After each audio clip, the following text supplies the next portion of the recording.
dugsiga hoose dhexe Anuur Academy ee magaalada Burco ayaa munaasabad sabootin u qabtay ardayda dhamaystay imtixaanaadka shahaadiga ee fasalka 8aad ee sanad dugsiyeedka 2018-2019 ee ka aflaxay dugsigani Anuur Academy.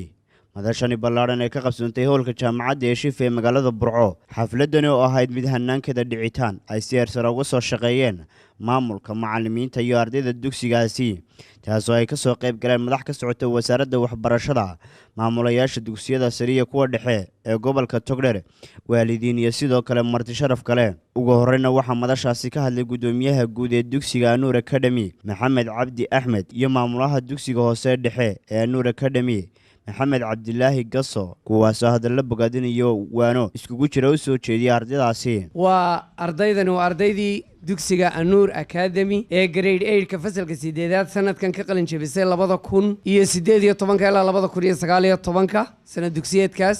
tiradoodu waxay dhan tahay 350 arday oo isugu jira wiilal iyo gabdho. waa 27 wiil iyo 26 gabdhood. waxa maanta farxad runtii dhammaanteen inoo ah inaynu isugu nimi madashan farxadeed ee aad ku sii sagootiyeysaan waxbarashadiinii dugsiga hoose dhexe ee 8 sano ugu muhiimsanayd noloshiina. waxaan filayaa inaydaan u jeedin nabadgelyo iyo bye iyo ina kala kaxeeya ee hadafkiinu yahay isma dhaafno. barasho waa laba, kubartoo kuma daayo iyo kubartoo kuma noqdo. macallinkuna halkii waalidku ku jira, ardayga 8 sano ay wada fadhideenna isaguna halkii walaalkaabuu ku jira. markaa run ahaantii waxaan idinkula dardaarmaya dee waxbarashadii qayb ka mida baad soo qaadateen, laakiin halganka waxbarashadu ma dhammaado. waxbarashada inaan laga hadhin. mar waxaan ku faraxsanahay inaad dhammaysataan qayb ka mida qaybihiinii waxbarasho kuwii ugu muhiimsanaa oo aad dhammaysataan chapterkii noloshiina ugu muhiimsanaa oo ah inaad dhammaysaan dugsiga dhexe. waan ku faraxsanahay.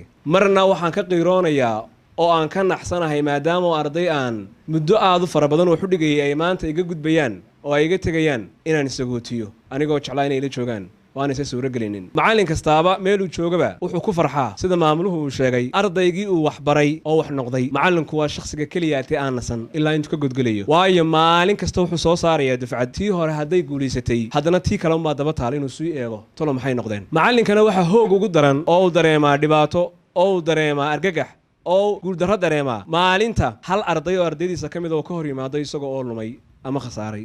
qaar ka mid ah ardaydii ka aflaxday dugsigani ayaa u mahadnaqday maamulka iyo macallimiinta dugsigani.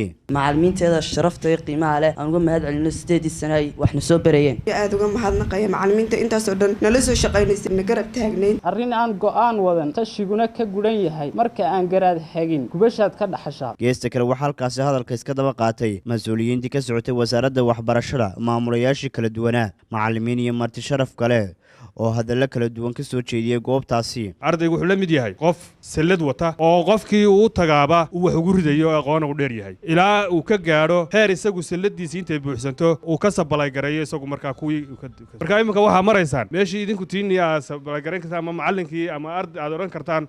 cidda la tawjiihinaya waxa weeye waa ardayda maanta dhammaysatay marxaladii koowaad waxbarashada. waa ardayda Anuur Academy. xaqiiqatan waa laydiin qiray inay akhlaaqi jirto, aqoonina ay jirto. anaguna aad iyo aad baan uga markhaati kacaynaa arrintaa. ardayda waxaan leeyahay bilow baatiin, aqoontu waa idiin bilow, capacity-giin inuu sii kordhaa la doonayaa, waxbarashadu way sii adkaanaysaa. dadaal intaa dadaashaduun baad leedahay. gabagabadiina ardayda dugsigani ayaa shahaadooyin iyo abaalmarino kala duwan ku maamustay maamulka iyo macallimiinta dugsigani. shaakir cabdi axmed, Saab TV, Burco. adeega cusub ee shirkadda Dahabshiil iyo Idahab, casriyeynta hanaanka cusub ee xawilaadda Dahabshiil.